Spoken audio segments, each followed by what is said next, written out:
Ndabaramukije mwese banywanyi bacu mukunda kandi mugakurikira amakuru n'ibiganiro dutambutsa kuri rosheda ya YouTube ya ICTV. Tubahaye ikaze mu makuru agezweho. Turazi ko benshi murindiriye ko tubashikiriza bishasha babivugwa. Tubazaniye amakuru umunsi w'ejo twabahaye amakuru ku bivyerekeye inama Perezida Ndayishimiye yari kujamwo agaca yisubika mu buryo butunguranye nyuma yuko amenye amakuru yuko hari bamwe mu bajenero bahoze bagwana muri CNDD-FDD bafise umugambi wo kumutembagaza. Ni inkuru rero inyuma yaho tuyitangarije yaje no kuvugwa cane yoba mu binyamakuru mu Burundi, ibinyamakuru bitavuga rumwe n'ubutegetsi, ibinyamakuru bikorera hanze y'u Burundi ndetse n'ibindi binyamakuru vyo mu karere. Iyo nkuru vyayisamiye hejuru bitangura kuyivuga ko ariko amakuru twari twayamenye mbere kubera ko tuba twayavanye mu masoko y'indani. Iyo nkuru rero yavuzwe cane ndetse hari n'ibindi vyaje kuja habona nyuma. Ivyo vyaje kuja habona nyuma ni vyatumye Perezida Ndayishimiye nyene asubika urwo rugendo, ariko nanone hakavugwa ko hari icuka kibi kiri mu bihangange vy'imbere mu butegetsi muri CNDD-FDD vyamaze gutegura nyene ko Perezida Ndayishimiye ategerezwa gukugwa ku butegetsi. Hari bamwe mu bihangange vyashavujwe n'ifungwa rya Bertin Gahungu ndetse n'ibiriko biravugwa kuri General Guillaume Bunyoni nawe mu masaha zine z'ijoro. Hari inkuru twakiriye ivuga ko Bunyoni yoba yamaze gupfa. Iyo nkuru nayo ntitwaciye tuyitangaza kuko atavyemezo twari dufise canke ataye irindi soko twari twakwiye ko iyo nkuru twabaye turabangira rero kuca tuyitangaza, ariko kuva ico gihe twabandanije kurondera kugira tumenye koko nimba Bunyoni yamaze gupfa. Murazi ko mu nkuru duheruka kubaha twari twababwiye ko abaganga bakurikirana Bunyoni nabo bameze nk'abapfunzwe kubera ko batarekuriwe gusohoka ibitaro. Bunyoni nawe ameze nabi cane. Misi heze umukobwa wiwe yaragiye kumuraba baranka ko amukubita ijisho aca yigira umusazi ateza akajagari ku bitaro vy'Igitega. Vyose twarabibabwiye. Turagarutse rero ngo tuce hirya nino kuri izo nkuru zigiye zitandukanye, ariko tugaruke cane kuri iyi kudeta iri kuvugwa mu Burundi ndetse turabe ni bande boba bariko baranugwanurwa ko boba bariko baritegura. Se Perezida Ndayishimiye agiye gukurikiza iki inyuma yaho amenye ivy'aya makuru? Iyi nkuru rero iratangaje kandi irimwo n'ibintu biteye ubwoba. Murabona ko mu Burundi agacerere ni kenshi cane, yoba mu bategetsi n'ibinyamakuru vyegereye ubutegetsi vyahora vyandika inkuru bagaca babeshuza nk'amakuru igihe hatangajwe amakuru mwene nkaya. Cane cane murazi nk'ikinyamakuru c'iperereza ry'u Burundi, ico kinyamakuru citwa Ikiriho kirakunda kwandika amakuru akenshi iyo havuzwe inkuru mwene nk'izi kugira gipfukapfuke canke cerekane ko ibintu vyifashe neza. Gica gitangura gutuka abavuze izo nkuru, kigatangura kuvuga izindi nkuru zitandukanye canke se ivyo baba bita kubeshuza, ariko biraboneka ko n'ubundi inzira ikirasha atavyo kunyegeza bihari. Ivyo rero nivyo bikunda kwibonekeza cane mu gihe hari amakuru aba ariko aravugwa atandukanye. Vyose rero tugiye kubica irya nino. Gushika uno mwanya nta kinyamakuru na kimwe cegereye ubutegetsi kiragira ico kivuze. Ubutegetsi nabwo ntaco buravuga. N'ibiro vy'umukuru w'igihugu ni vyavuze catumye ubwo rugendo rw'umukuru w'igihugu yari afise mu gihugu c'Ubufaransa rusubikwa ku munota wa nyuma. Ivyo byose vyerekana icuka kibi kiri mu Burundi ndetse n'agacerere kadasanzwe. Ibi vyose vyoba bifise ico binyegeje abantu uno mwanya badashobora guca batahura. Vyerekana ko ibintu bitifashe neza, umwanya n'umwanya ibara rishobora kurwa. Reka rero tugaruke kuri no nkuru imbere yuko tuza kuja ku vya Bunyoni. Ni inkuru twabonye mw'ijoro, ariko iyo nkuru ivuga ivy'urupfu rwa Bunyoni ntabwo twaciye tuyitangaza kubera ko hari ivyo twari turindiriye kumenya vy'ukuri, kuko ni amakuru amwe avugwa ariko utaca uvuga ko woyemeza canke uyahakane. Turaza kubigaruka ko ndetse tuze no kuraba uwatangaje iyo nkuru se ayo makuru yoba yizewe canke ntiyizewe. Tugaruke ku icatumye Perezida Ndayishimiye asubika urugendo rwari kumwerekeza i Paris. ku igenekerezo rya 28 z'ukwezi kw'icumi 2025 Perezida Ndayishimiye nibwo yari gufata urugendo akurira indege imushikana i Paris, umugwa mukuru w'Ubufaransa, hari hategekanijwe kubera inama ikomeye ku bibazo biri muri Repubulika Iharanira Intwaro Rusange ya Kongo ndetse no mu karere muri rusange. Ni inama yateguwe na Perezida w'igihugu c'Ubufaransa Emmanuel Macron afatikanije na Faure Gnassingbé arongoye leta ya Togo. Hakaba hari hitezwe ko iyo nama iri buze kujamwo abaperezida batandukanye batari bake, harimwo nka Perezida Paul Kagame w'u Rwanda ndetse na Perezida Felix Tshisekedi wa Repubulika Iharanira Demokarasi ya Kongo. Inama yatanguye ku igenekerezo rya 30 z'ukwezi kw'icumi 2025. Nuno munsi nyene nibwo Perezida yategerezwa kuba ari mu gihugu c'Ubufaransa, ariko imbere yo kurira indege baciye bamuha amakuru ko ibintu bitifashe neza mu nzu iwe, ko ibara rishobora kurwa akisanga bamutembagaje kubera ko abasirikare barashavuye rwose. Bamaze kubona ko igihugu camaze kugera habi, hategerezwa gufatwa ingingo zihuta kugira igihugu bagitabare. Abo basirikare rero bafise n'ibindi bibazo bitandukanye, sivyo no kuba igihugu carapfuye nabo ubwabo. Perezida Ndayishimiye ntaboroheye, abamereye nabi. Abo basirikare rero bakaba bashavuzwa n'ukuntu agenda arapfunga ibihangange, abagwanye ku rugamba rwa CNDD-FDD, abafashije Perezida Ndayishimiye mu bihe bitoroshe yarimwo vyo guhangana n'ibindi bihangange, abamufashije kugwanya Bunyoni biyumvira ko bo azobareka, ariko no munsi nabo akaba bamereye nabi. Tukaba twobabwira nk'uwitwa Bertin Gahungu, General Bertin Gahungu yapfunzwe nawe, bamwe mu bihangange bimushigikiye ndetse n'ibindi bibazo biri mu nzego z'umutekano. Ivyo byose ni bimwe mu bituma ibintu vyifata nabi cane. Perezida Ndayishimiye bakaba bari kumugera iminwe ngo bamukure. Amakuru yakwiragiye cane ku mbuga ngurukana bumenyi ari kuvuga ko Perezida Ndayishimiye yasibije urugendo ku munota wa nyuma.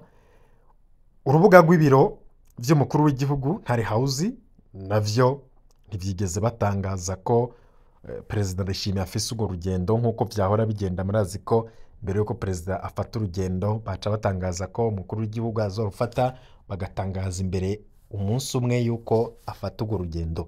Ibintu rero vyifashe gutyo mu gihe uwuserukira Ubufaransa mu Burundi yitwa Sébastien Minotte, we akaba yari yaraye atangaje ku rubuga rwiwe rwa X, ni ukuvuga yahoze yitwa Twitter, yari yatangaje ko Burundi buzoserukirwa na Perezida Ndayishimiye be n'umushikiranganje Edouard Bizimana.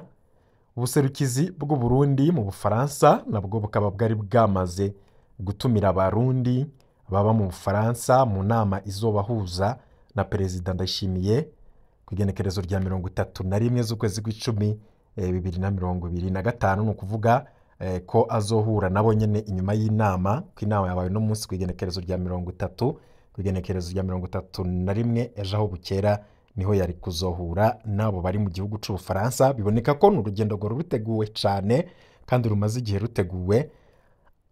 Nk'iryo tangazo ryashizwe habona ko Perezida yari kuzohura n'abarundi baba mu gihugu c'Ubufaransa inyuma y'iyo nama, ryashizwe ahabona na diaspora ndundi mu gihugu c'Ubufaransa. Rikaba ryari ryanashizwe ko umukono na Aline Nduwamariya, akaba ari umwe mu bari muri iyo diaspora ndundi mu gihugu c'Ubufaransa. Ikaba rero yavuga ko Perezida Ndayishimiye bomwitega bakazohura nawe, ariko ivyo siko vyagenze, kuko ku munota wa nyuma nyene vyaje kuboneka ko harimwo ibibazo bigiye bitandukanye. Ivyo byose ni vyemeza ko Perezida Ndayishimiye yarafise urugendo yategerezwa kujamwo, ariko hakaba hari ikibazo gikomeye umuntu wese ariko aribaza, ni iki catumye mukuru w'igihugu asubika urwo rugendo. Ivyo rero vyaje bikurikira amakuru menshi twabahaye ndetse nayo twakuye mu masoko yacu mu mugambwe CNDD-FDD ndetse no mu nzego z'umutekano. Ndayishimiye yasibije urugendo rwiwe kubera ko atinya coup d'etat yoba yateguwe na bamwe mu bajenerali bahoze bagwana muri CNDD-FDD. hari hasanzwe rero n'ibihuha bivuga ko hari abasenedefdede bashaka gutembagaza Ndayishimiye. Bimaze igihe bivugwa, ariko ipfungwa rya General de Brigade Bertin Gahungu rirafise ico ripfana n'ivyo bihuha, kubera ko hari abavuga ko hari abagenerali benshi bashavujwe n'ivyakozwe na Perezida Ndayishimiye ndetse n'ivyo ariko arakorera ibihangange. Perezida Ndayishimiye rero kugeza ubu turiko turavugana nta muco uhari ku coba catumye Perezida Ndayishimiye asubika urugendo. Hari n'abavuze ko yagondojwe kugira aje muri urwo rugendo. Gushika uno mwanya ntituramenya perezida urwo rugendo yarufashe canke ntiyarufashe, kuko nta gacerere mu butegetsi, nta nkuru n'imwe iravugwa. Gusa ico tuzi co nuko gushika uno mwanya perezida ntiyari gusohoka igihugu ngo biyobekane, yari kwitaba inama ngo biyobekane. Narirya nk'uko haba havuzwa amakuru y'ivyo nyene y'ivyo vy'uko byo gutembagaza kudeta. Iyo yakoze urugendo, ibinyamakuru vyegereye ubutegetsi bica bitangura kwerekana amafoto bibeshuza bivuga biti mwavuze ko yasivije urugendo kandi muramubona yagiye ari mu Bufaransa. Iyo rero ni inkuru basamira hejuru cane bwose, bagaca bayerekana. Gushika uno mwanya ivyo binyamakuru vyegereye ubutegetsi ntiturabona bitangaza ko Perezida Ndayishimiye yagiye. Uno munsi rero biracari igipfungu gikomeye cane. Umumenyesha makuru w'iradiyo y'Abafaransa RFI Esdras Ndikumana we yatangaje ko Perezida Ndayishimiye yasivye ku munota wa nyuma, anongera koko uno munsi mu gatondo hari hategekanijwe ibikorwa vyo kumugondoza ngo ntasibe inama ihambaye. Ibiro bijejwe kumenyesha amakuru muri Ntare House navyo ntaco vyigeze bitangaza. Ibi vyose birunyura ubwoba buri mu gihugu ko ibintu bishobora kuba vyakomeye, kandi Perezida Ndayishimiye nawe yamaze kubimenya. Hari ivyigeze kuba muri Nyakanga mu 1987 aho Perezida Jean Baptiste Bagaza yitavye inama y'ibihugu bivuga igifaransa yabereye i Quebec muri Canada. Nawe ico gihe yagiye akebwa, ariko baramugondoza. Ari muri iyo nama niho yatembagazwa n'abasirikare barongowe na Major Pierre Buyoya. Ndayishimiye nawe iyo batinye ibihuha bivuga ko ashobora kutagaruka hamwe yoja mu Bufaransa canke yoba agiye atabimenyesheje. Kugeza ubu amakuru ya nyuma yerekeye Evariste Ndayishimiye nayatangwa na Ntare House. Bamuvuze bamwerekana ariko arasengera imbuto z'ibiraya hitwa Inyabisindu muri Mwaro. Araciye iminsi ibiri nta yindi nkuru ivuga kuri Perezida Ndayishimiye barigera bavuga.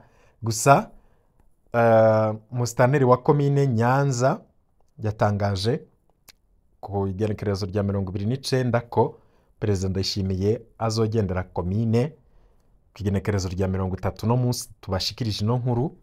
Niho rero bivugwa ko Perezida Ndayishimiye koko vyemejwe ko yoba yamaze gusiba urugendo yarafise mu gihugu c'Ubufaransa ku gutinya ko ashobora gukugwa ku butegetsi. Ibi rero ni ibintu biri kuvugwa mu Burundi binateye ubwoba. Bamwe n'abandi bavuga bati ibi biraza guherera hehe? Igihugu kirimo akajagari gakomeye, kiri mu bukene budasanzwe.